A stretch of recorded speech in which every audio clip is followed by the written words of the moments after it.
This is an interview with Rex Sallur for the City of Coburn and the Coburn Wetlands Centre. This interview is being recorded on the 23rd of September 2024. Good morning, Rex. I would like to thank you for agreeing to be interviewed today.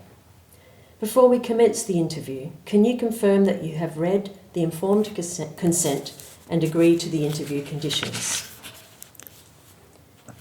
Yes, I have. Thank you, Rex. Rex Sallur was an early manager of the Wetlands Centre, a long-term employee and volunteer. Rex gave up his job as a concrete housepad layer to work in wetlands conservation. Rex is a revegetation stalwart and has been responsible for huge areas of revegetation of Bibra Lake and North Lake, as well as teaching generations of young people about wetlands regeneration. As a senior, Rex is still involved at the centre in a voluntary capacity. How can you hit that? Isn't it? So Rex, can we begin with you giving your full name, date of birth and where you were born? Rex Thomas Sallur, 24th of May 1944, Perth. Born in Perth. Yeah. And can you tell us a little bit about yourself, where you grew up and what were some of the influences on you as a child? Well, I was a young person in the 50s. I was always, like a lot of kids, loved the bush, so we used to be able to wander across where we lived in Glendalough, round Lake Munga, into Perth, have a look around, come home. But where we lived, on Harborne Street, behind us was a beautiful, what we called swamp. And now, looking back, I would call it an A-class wetland. It doesn't exist now. But it had a sawdust trotting track around it. So I think it may have been privately owned, but we spent our young years, until we got to our teens, building canoes from sheets of corrugated that we'd walk over to Munga's Lake Tip and drag home, knock together and rip a bit of hot tar off the side of the road to patch up the holes, make a few oars, and we spent so many days paddling amongst the clumps of reeds, typha, whatever. We'd jump out, then go and flatten an area and just lay there talking. Then when it was time to go home, we hid the canoe, walked home, quite muddy, brushing off a few leeches off our legs. Mum wasn't happy with all the mud coming home. But that went on for a number of years, until our teens, and then that doesn't... I'm still interested in it, but we had other things to do, hitchhike to Scarborough Beach and have fun and all that jazz. Hang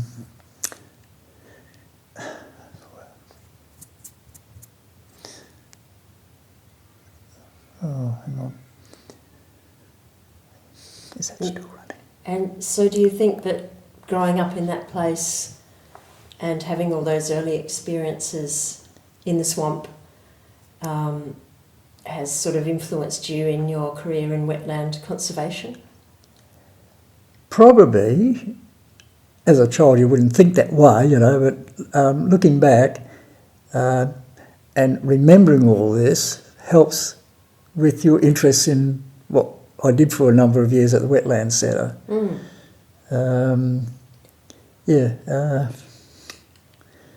Perhaps, that those experiences allowed you to know the value of wetlands, do you think?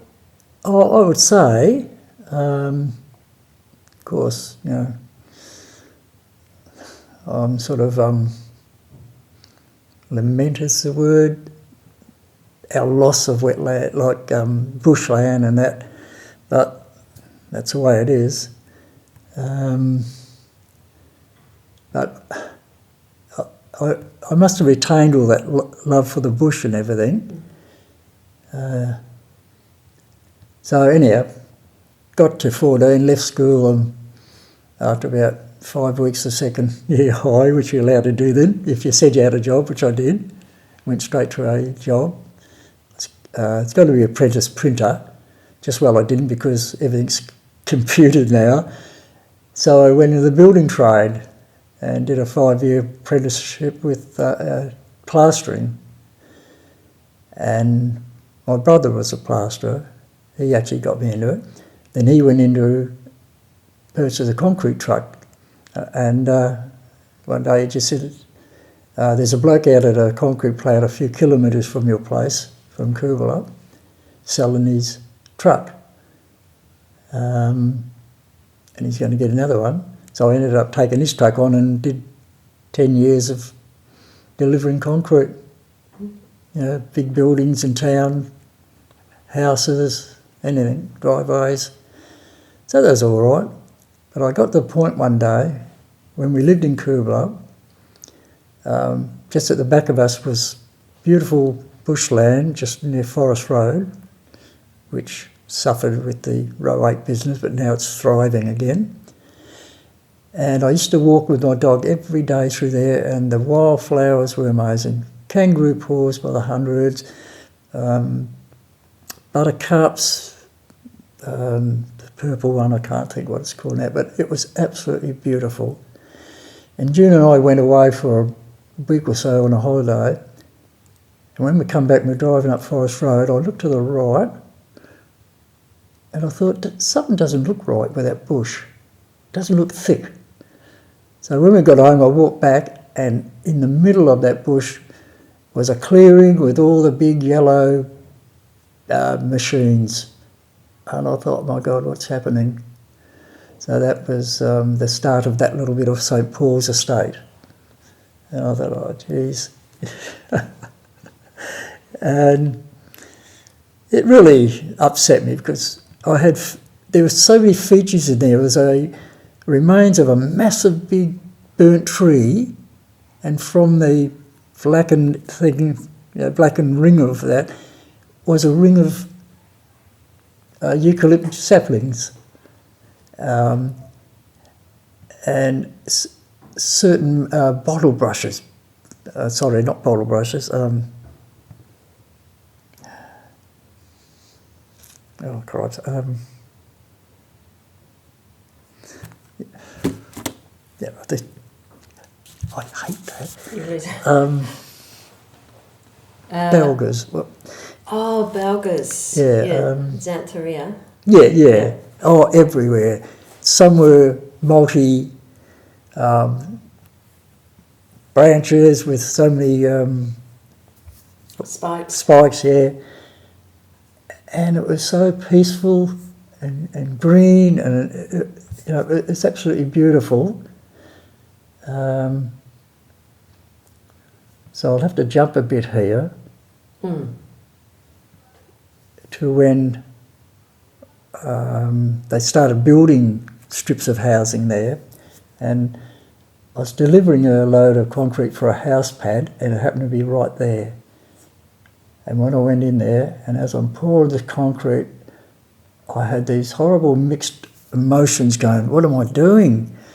You know, that was beautiful bush, and it got to the point that I really couldn't take it anymore. So I got out of it, and at roughly that time, Phil Jennings says, oh, we've lost our bloke at the Wetlands Centre. Would you like to go and look after it? And I thought, oh my God, no.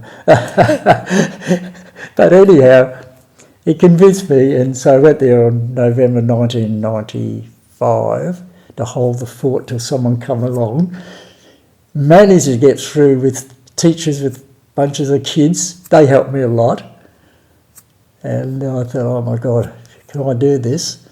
And then Phil suddenly said, oh, we've got a person who will become the wetlands officer.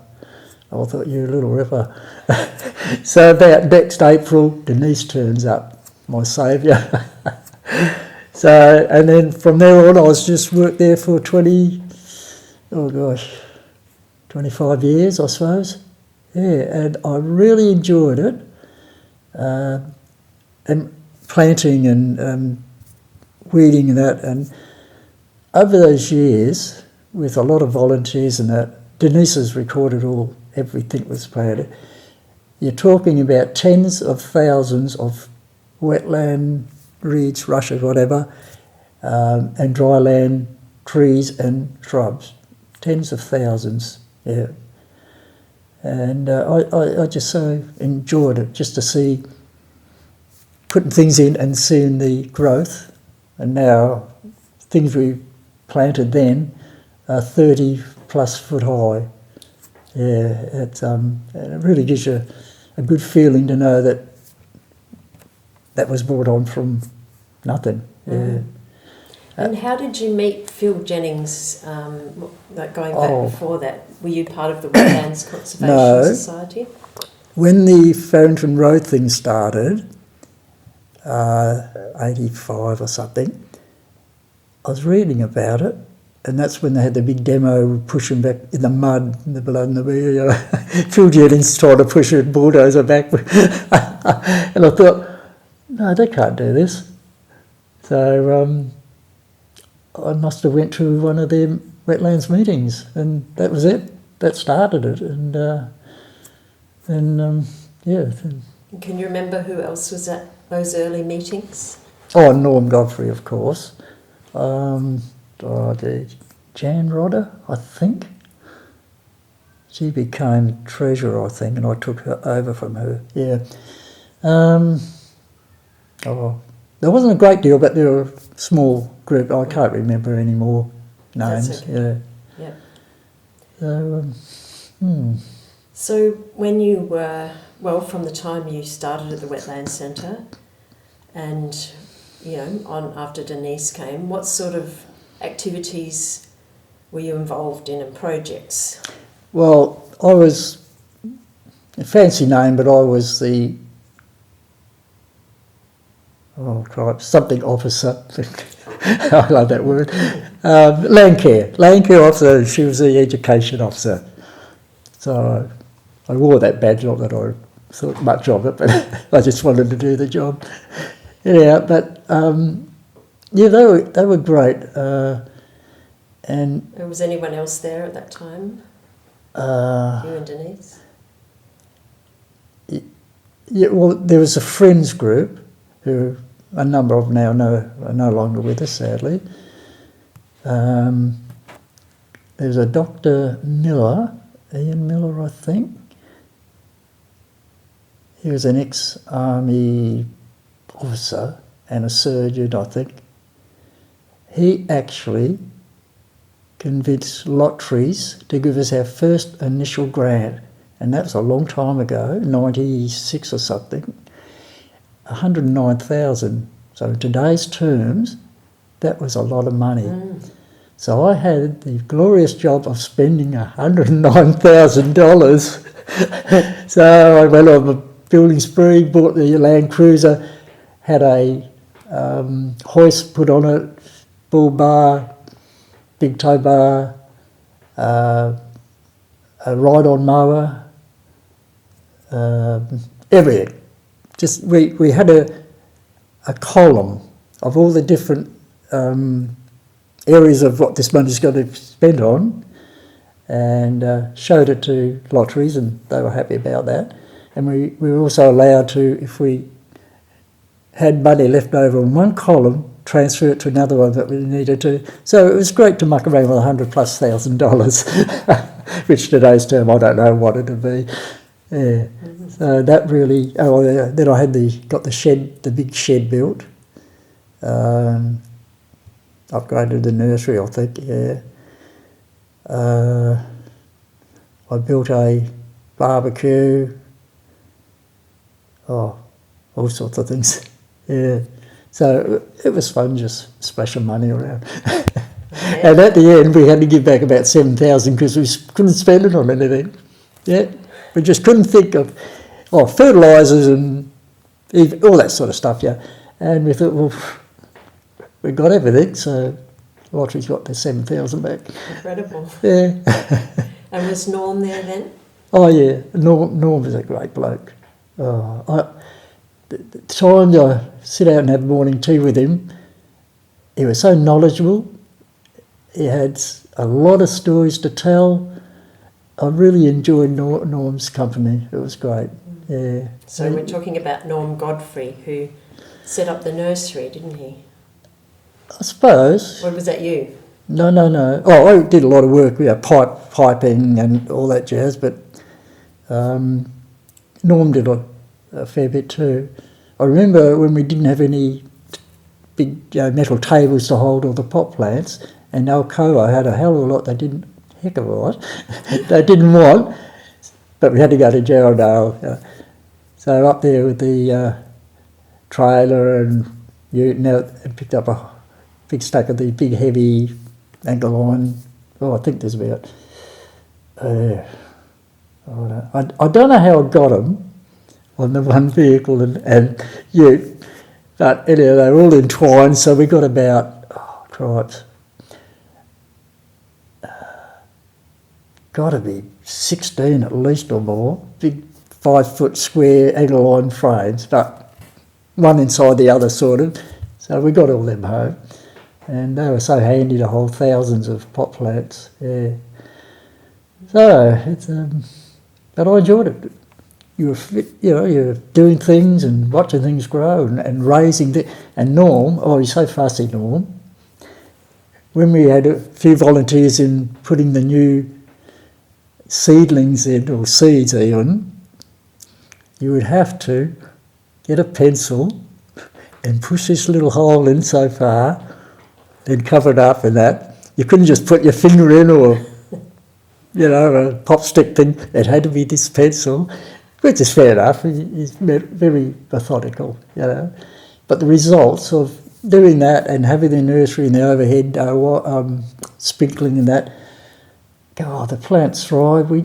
I don't know what we raised, tens of thousands of these things, and most of them survive. And when we first started, it was virtually in just the sand. I went over the trail or that, fill the trail up with black sand. Of course, native stuff grows in, but then we progressed to soil mixtures. I'd go out to a rich grow out in Armadale Road way, and come back with a trailer or ute or trailer load of this proper stuff. So we went into that, and they thrived. Yeah, so it was just nice watching all these little plants grow to a certain height, and then in the ground they went, and then see them grow into mature trees and plants. Yeah, that's great. You were very involved in looking after them as well once they were in the ground, weren't you? Oh yeah, there's a lot of watering, of course, and our watering regime was I call it the caveman, and slowly he finds fire, then he finds something to wrap around himself. So we went from taking the plants to the lakes, then actually bucketing water out to water them all, and because these lakes are shallow, so I ended up putting bricks down and planks so we could get out to something decent. And then I thought, don't do that. So I just dug a hole in the water edge and the water comes up. As you're bucketing out, the water comes out. I thought, that's a progression of the caveman. Then we used to take a portable pump and miles of hosing, and that was a bit of a drag, And then we progressed from that. We asked Calm at the time to sink us a couple of simple bores, just pipes in the ground that the water would come up. So we'd take the pump out, drop a pipe down, prime it up, and then we had a lot of water, but that went into tanks that we had to bucket out. So then we started, every new plot we did, which could be 700 plants, we then rechicked, surface rechicked. So that we had to just go there, hook one pipe up to a stand, prime it, get it going, and you'd have water all over the place that you could just put a hose here and do so many and put a hose there. So that was a bit more progressing. Yeah. Everything that we did further on made the job easier. You learned as you went along. Yeah. So, and I know that you, as a team, have developed this system which is now used. Well, I don't know. Well, I can't think of any other mob. I don't think there's many that sort of thing, centres that did these big mass programs and had a lot of volunteers. I can't recall that there was one. Might have been little groups, put 50 trees in with a small group, I don't know. But we actually were mechanised and we had it down to a T. And Denise is such a marvellous person. She's one of a kind. She did all the planning of the laying out of all the recheck pipes. And so we got it down to a T after a while. And did you work with, the education side at all? Did you, when the kids come out to plant trees, I guess you'd be there showing them? Well, when we did that, we had so many schools come to plant, which is great, introducing them, and you'd have 5 different classes, and you'd be down there getting it all ready, just into the water edge, sort of amongst the trees and that, and you get ready, and you'd hear some little voices, and you'd look up, and over the hill come the cavalry. That's what it looked like. And I thought, oh my God, here we go. And these kids probably haven't put a tree in. So the first lot come, then I gave them a bit of a pep talk, what to do and everything, and showed them that dig a hole, then put one of these sticks in, hammer one of these sticks in, and then put this blue shield over it and hammer the other 2. Well, you can do that and you can be miles out. So I had to say to them, well, when you put the first one in, they've got small hands, but sort of put your hand down like that and put that one in first. And I said, put the shield on and then grab these 2 others like you're skiing, put them in, because when you've got these plastic shields, because they were squashed, so like a triangle, so you just get the first stick holding it, and then put the other 2 in and pull a bit and wriggle around. And I said, until you look in and see a triangle and it's sort of even, you try and tell a 7-year-old to do that. Anyhow. Even adults. Yes, you had to correct a lot of them. So anyhow, we got through. When they went, then we had to go around and readjust half of them. But it gave them the introduction to, planting and trees growing and all that jazz. So you'd have 5 waves of that in the morning. I'll tell you what, after all that and fixing up all the mistakes and that, you wanted a cup of tea. Oh my God, yeah. But it was enjoyable, And you also worked with the, is it work for the dole or? No, we had a lot of work for the dole people, centres, which is great because they learn things too,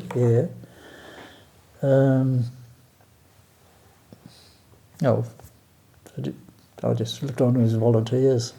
Yeah.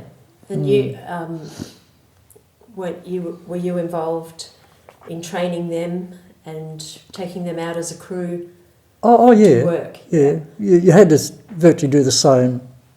I mean, they caught on better than a 6-7-year-old, but they got involved in all that. And one thing I must say, over all those years, we were never short of volunteers, and we could have a group, amongst them was a group of volunteers that stayed for years. They loved coming there because it was no pressure, morning tea, afternoon tea, it was so casual and friendly. They loved coming there to do this work, and some just kept coming back years and years. Yeah, it was great. And I believe there was a story about one time when you got pinned to the shed with the ute. What happened there? Oh, should we go? You don't have to. Well, put it this way. You had an accident one day at work. I was in the wrong position between a ute being moved and the shed. What it was, because utes come out past the cab, I forgot about that, and I was talking to the driver, and I think his foot slipped off the clutch or something. It lurched forward, and I become part of the ute in the shed. Ouch. Very close. I was probably, when I was gasping for air, I could have been 15 seconds from bye-bye. Oh yeah, it was really... It took you a long time to recover, didn't it? Oh yes. It really just broke so many ribs, it's not funny. Anyhow, yeah, that was very close. If I hadn't been able to get that first breath, because it compressed me, it punctured a lung, and the other one went down for some reason, whatever happens to them. And, kneeling on the ground, trying to get air in, and nothing would come. And I thought, well, I've got about 30 seconds and goodbye. And at the last moment, I heard this little squeak of air. I thought, oh my God. So I just sort of tried my hardest to breathe in quickly, and it came a little bit more, and after that, I was able to breathe. I thought, my God, that was close. It just compressed everything. I don't know what. Yeah. Squashed you. Yeah.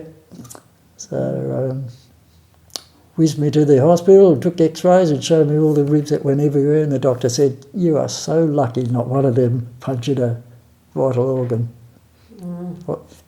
One day, I'll show you, if you're interested, I'll show you that image of ribs going everywhere.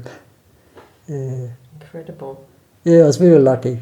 Silly, bit clumsy of me to be there, but I didn't think the car would lurch. And it was on a slight angle, so it went into the shed, and I'm hearing all this crunching noise, and I'm thinking, is that the metal or is that my ribs? Oh. So I think it was both.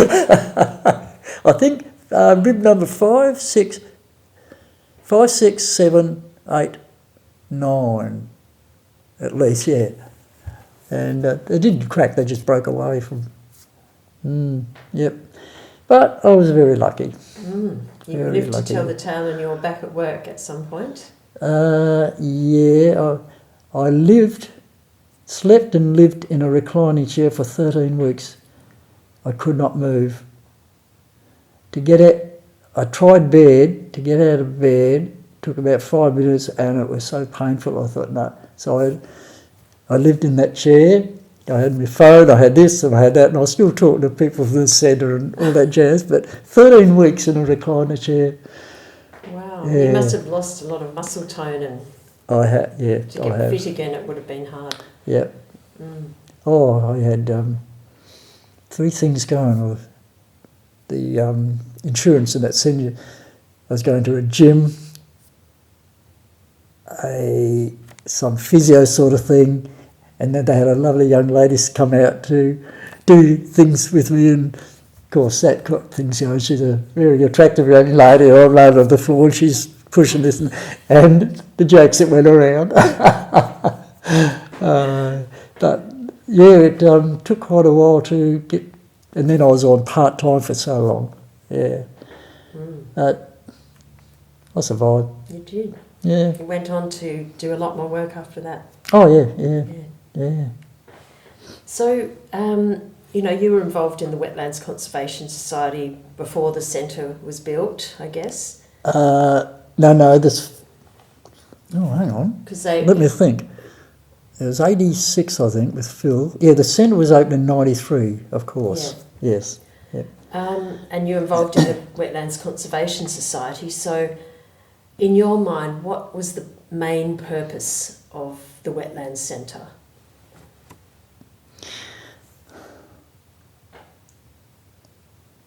well, So education. yeah. Well, two main It was called things. the Wetland Education Centre, wasn't it? Yeah. Yeah. So it was education with all the school kids and that. And anyway, actually, we had students from pre-primary, primary, high school, college, university. The whole range of people come into that centre for whatever. Yeah. It's incredible to think that you have reached so many people Oh, yeah. and affected them probably by the activities there. Oh, a lot. As I say, a lot of stuff was churned out from that centre. You know. Yeah, that's great. So there's, I mean, from what Phil said, the need to educate people about the value of wetlands. And through that, you are also revegetating and taking care of the wetlands. Oh yeah, yeah. So I get joy out of before and after. Quite a lot of areas, all the lakes. Most of our lakes we did big plantings, but Bibra Lake, Bibra Drive and Hope Road, that was sort of quite cleared. And so we did 3 major plantings on that corner, Hope Road and on the Bibra Drive. I think we put about, I don't know, a couple of thousand in there.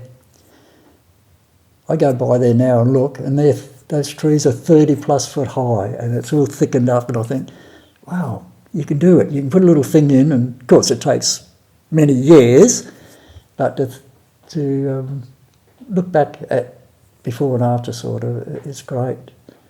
just like you said when I came in, you've planted a few things here and you've already got birds Oh, just out, in your gardens. yeah, little native plants and bees. We didn't have them when we got here because it's all foreign stuff, you know.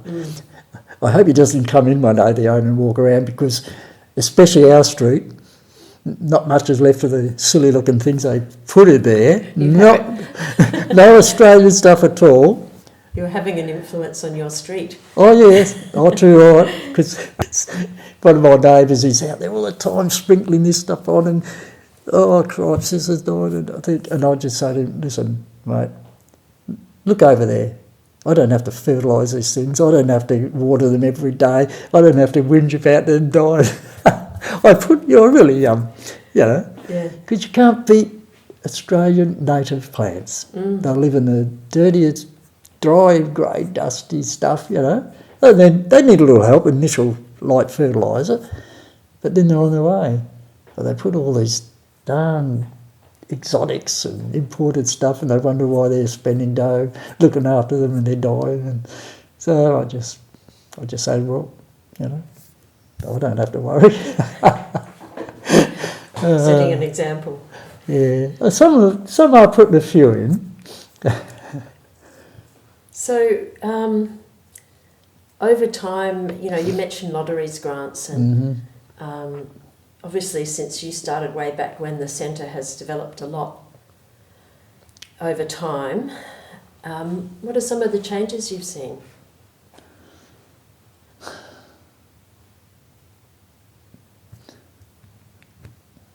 In changes in what? I mean, Well, the building's a building. The building has been renovated, hasn't it?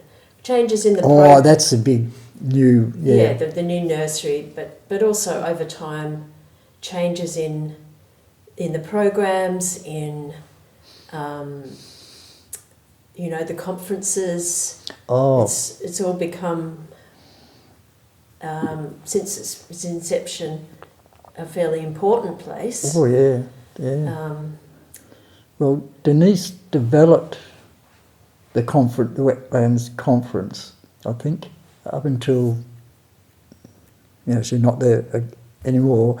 She developed 17, I think, World Wetland Day conferences, always well oversubscribed, with the people just looking in the door, you know, those seats.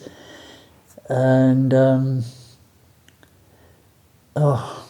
the work she puts into, with the help from a couple of other staff at the time, and they were so popular. You know, you'd have people from the southwest, council reps from way down there, people from all over the place come and take part in those conferences. Yeah. A sharing of knowledge between people working in the wetland space. Is that what the conferences were about?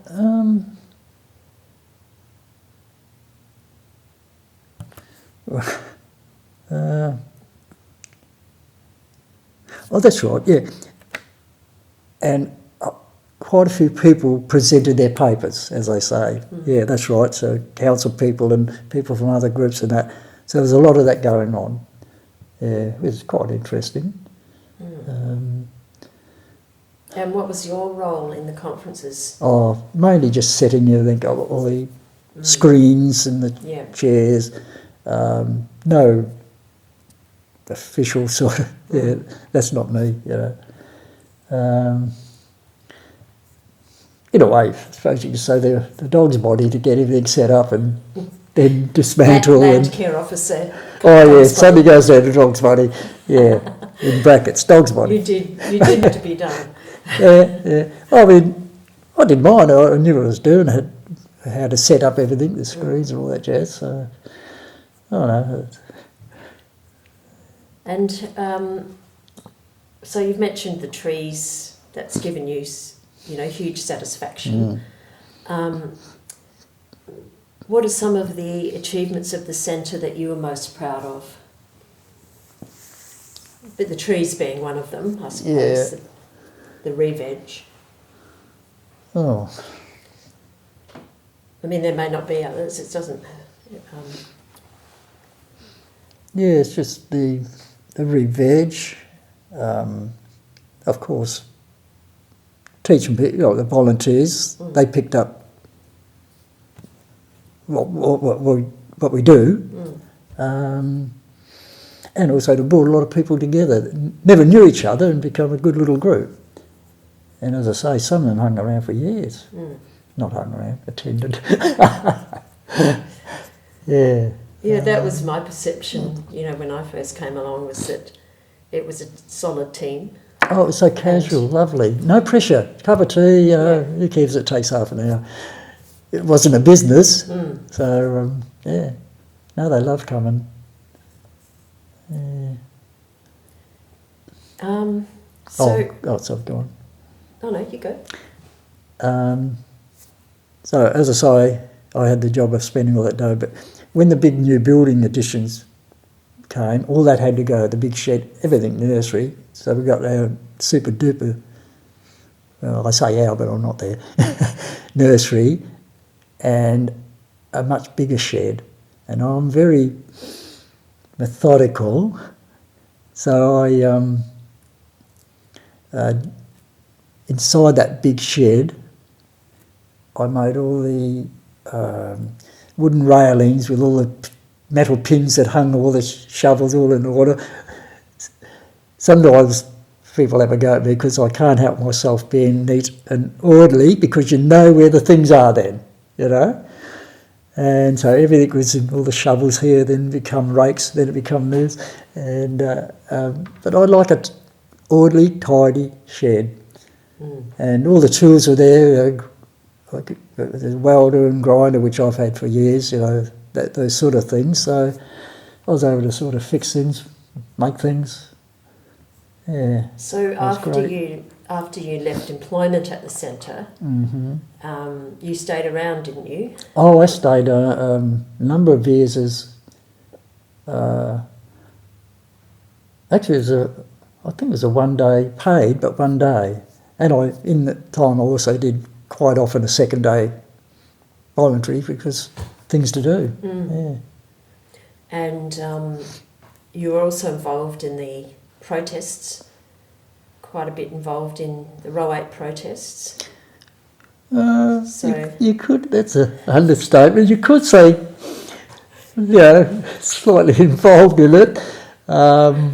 Yes, So, very much so. how long were you a member of Save Beelio Wetlands? Oh gosh. Gee, that's quite a few years. Well, I think the campaign is going about 25 years or Oh yeah, involved from the beginning yeah. with Felicity.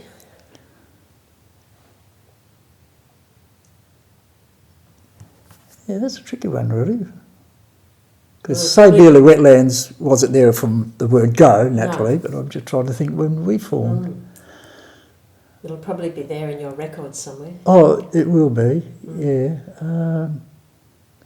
It's quite a while. A very long-term campaign. Oh, what's it? I often, well, I've said to a couple of people, out of all the major campaigns, like Leighton, Southwest Forest, and some other thing, I just feel as though ours was the most well-run, organised, because the core group, including yourself, had their talents, individual talents, and altogether it was a fantastic team. I did a lot of the physical stuff because I'm not up to the standard of those people. I'm not dumb, but you all got your professional things. So therefore I was doing a lot of carting, setting up at venues, loading the old ute up. Couldn't do without that ute. And Rex's ute, that was a thing. that's it, the ute. We had set up about three times at the Fremantle Esplanade, at least twice at the Manning Park Rotary Fair, Kent Street Weir, a park opposite the big Greek church in Northbridge, I can't think what it is.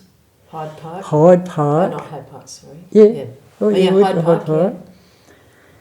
A couple of times at a Palmyra school. Oh, there's quite a few. Down at the stables, I think we set up one time for some fair there. I don't remember that. What, South Fremantle? Stables? Yeah, the stable. No, on Rockingham Road. Yeah, maybe you weren't there that day. I don't know. But anyway, yeah, it was a long... Oh, all over the metro area, yeah. And you, during the sort of clashes of the summer of 2016-17, you were there. When the bulldozers came in, you were there. Oh, yes. How do you feel about that time now? How do I feel? I nearly jumped the fence a few times to stand. My daughter held me back up at the Bibra Lake Bibra Drive end. I was 1 foot through the wire because there's coppers everywhere, and my daughter grabbed me and said, "No, Dad, don't do it," And then that person in that bulldozer, remember the two big trees at the SEC gate? There were two massive ones. He came up and knocked one of them down. Massive big tree. And it's like, to watch that happen, you're angry, but it's like a knife going through you. This thing's hundreds of years old, and it was hard to watch. Yeah. Of course, you had so many police there, mounted police, and oh God, it was so overkilled.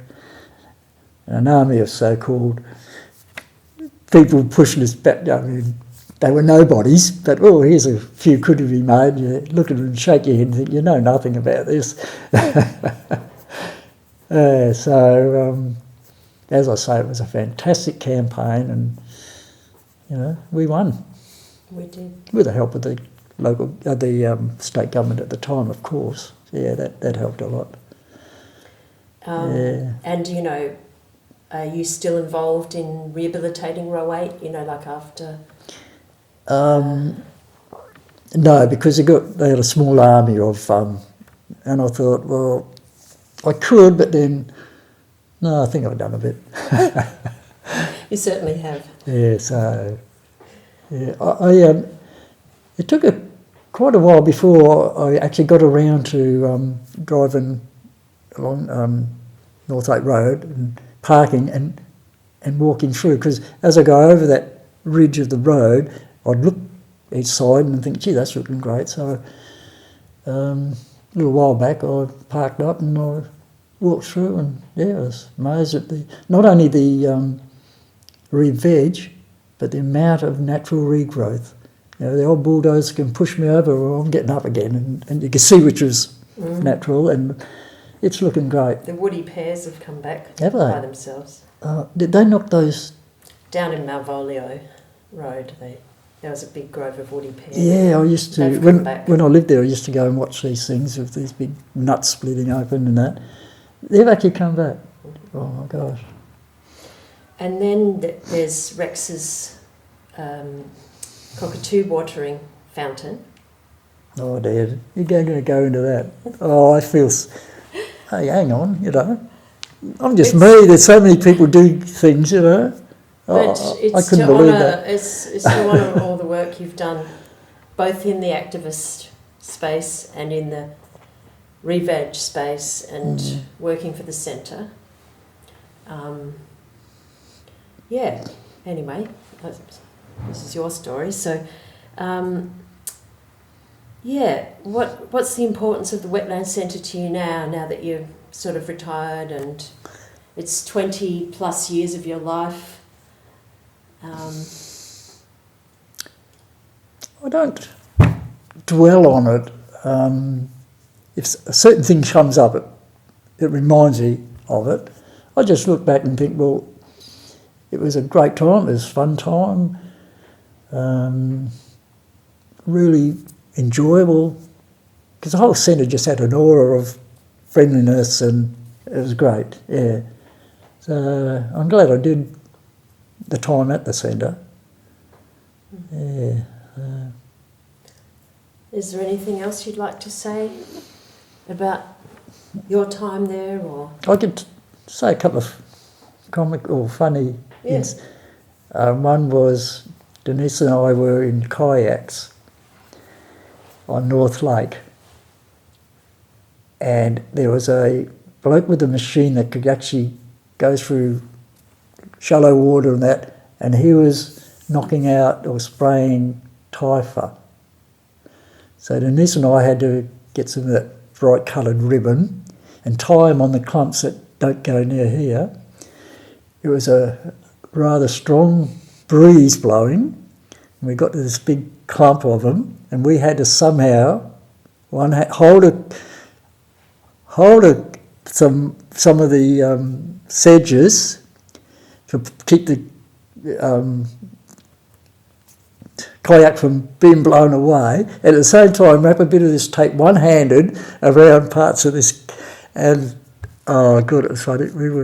We couldn't have stopped laughing really, but nearly impossible to do, but we managed to one hand to tie this plastic thing on. Oh god, there's some other funny oh gee. One was, we're on North Lake with a few people, and there's rather, I wouldn't say a twiggy girl, but she's, you know, quite a bit of, I'll say muscles. And she had the big rubber boots. When you're in mud and that, the more you wriggle, the more you go down, and she was stuck. Oh no. She could not get out, so we said, keep still, don't move, keep still. And I think she ended up, like when you fell a big tree, it goes down slowly. She just ended up going slowly backwards like a tree and plonk, backside into the mud. So we got her out. Poor thing. But there were other comical things, but I just can't really remember them. You know, all those years and all the things we did. And what about the drying and the wet cycles of the lake? Has that changed much over the time that you've been involved? Well, you do know there's a happening, but you know, I'm not a weather person, a meteorologist.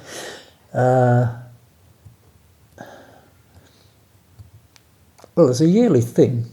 Because they're shallow lakes or wetlands, it doesn't take long, a few months of summer and they're down. Sometimes they last a bit longer, because as Denise taught me, after all the rains finish, because they're lower than the land, I think's the reason, she says there's still water running in right up to October underground, which must be true. It's all sitting there underground. Yeah. Thus people who walk out there thinking it's solid. No, you don't walk on Bibra Lake. No. Even when it's all dried out and cracked open, those bits of hard mud are individual little blocks, and you've got to be very smart to be able to walk on them, you know, when they're going to tip over. But yeah. Anyhow, it's looking lovely now. Yeah. Every now and then I'd go down there, especially in the cold weather, because a car is warm because of the sun. And we just sit there and look at the lake and read a book or something. It's so relaxing. And those, we were down looking at the swan's nests in North Lake recently. Oh, yeah. And I was thinking of you and all those paperbarks you planted all along the edge are huge now. Or you and the centre, I should say. Paperbarks. On the edge of... Yeah. On the edge of what lake? North Lake. Or aren't they paperbarks? I don't, look, we planted so much in so many areas, South Lake, North Lake, Kogalup Lakes, you know, and we were all over the place. I can't remember individual things. Yeah, I remember being down there with you planting them, and they're really big now. Oh, yeah, yeah. Especially around wetlands and that, things grow quick, yeah. Well, thank you so much for taking the time to talk to us pleasure. today, and remember some of the times of the Wetlands Centre and your involvement. It's been a great pleasure talking to you. There's a lot of other I could go into, but it'd just take too long. Yeah, all the different things. You can tell me more if you want to. Well, we used to have a Christmas party thing. Yeah. I'd go out and get be a vandal and cut a small gum, because I love the smell of dying gum leaves inside. Yeah. It gives out this lovely smell. And I grabbed a whole stack of cronky nuts, gum nuts, and painted them all different colours and threw speckle on them and hung them. So it was all a natural Christmas setting, you know. So, yeah, we do things like that. And then a few times we'd have a little do inside in one of the rooms, and one part of it was we'd bring in photos of when we were babies or kids, and oh God, that was hilarious. Something else. I can't think of it now. Someone would put certain music on to do with images, and I can't think of what it was. It was hilarious. So we had some really good fun time. Yeah. Yeah. Would you say you were kind of like? I mean, that was my impression. It was kind of like family. It was. It was. As I say, there was no pressure to do things. You know, who cares? This morning she went for half an hour or more. It wasn't a work, a business. And they were volunteers. I mean, so you can't really drive them hard. If they're volunteers, you need to make it fun for them too, don't you? Oh yeah, there's no driving hard. I mean, they just did their job in that, but it was low key and casual. Yeah.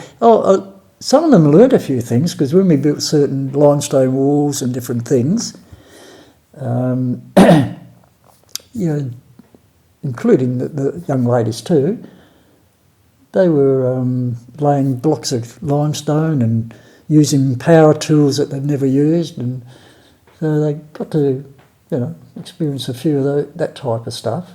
Yeah. And did you ever hear whether any of those people went on to get jobs, or you don't really know? Wouldn't have a clue, no. I think a couple of landed jobs at the centre itself. Yeah. No. And like back in the early days, did you work with Aboriginal people at the centre much? That. No, a couple.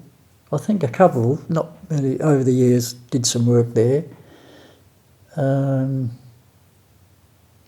I mean later on now the Aboriginal content now is a lot with storytelling and Marie and all that, yeah. Back then, not a lot, no. Well, it sounds like you've got a lot of stories. I mean, old ute. Your That ute. went everywhere with that sign on it, that bulldozer sign.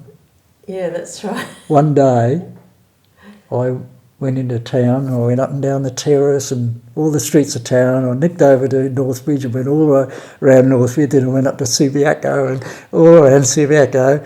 And any event I went to... Can you remind us what the sign said? It would have said... It was a metre by metre. I had that place over in Spearwood somewhere. They had a book full of about inch by inch little photos of all different machines and different things, and I said, yeah, that's the one. That turned into a metre by metre, very clear. I don't know how they do it. I should have had two done so you could do one street and both sides would see, but I didn't think of that. So I built a frame to hold it up and that, and I went everywhere with that. Yeah, mostly I got toots sort of and good on you, mate. You got a few silly remarks. Not many at all. And what did it say? What did the sign say, or was it just? It had a bulldozer picture. It had a bulldozer picture with a big red mark through it to say no way.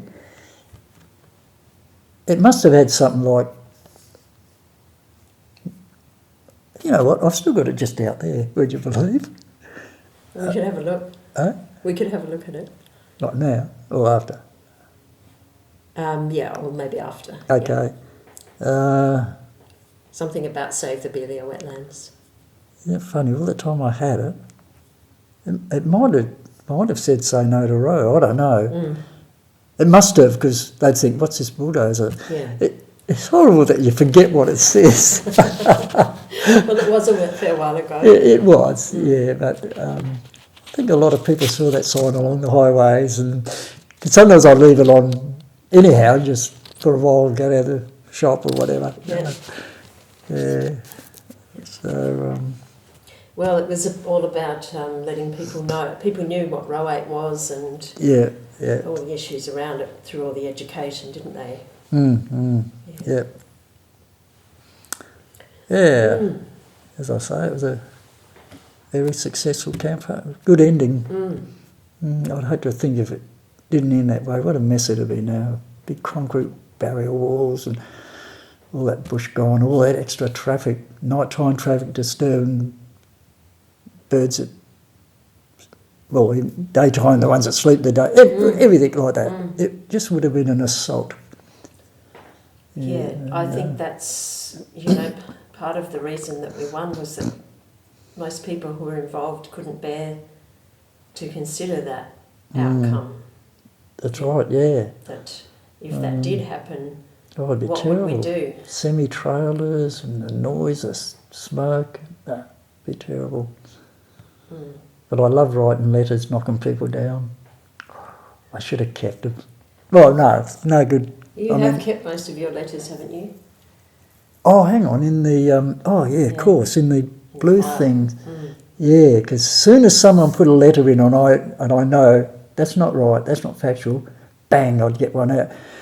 I couldn't be bothered doing letter writing now. I've done a couple of the Sunday Times while we're down here, because I can't just instantly, I've got to write a letter. I'm a Neanderthal.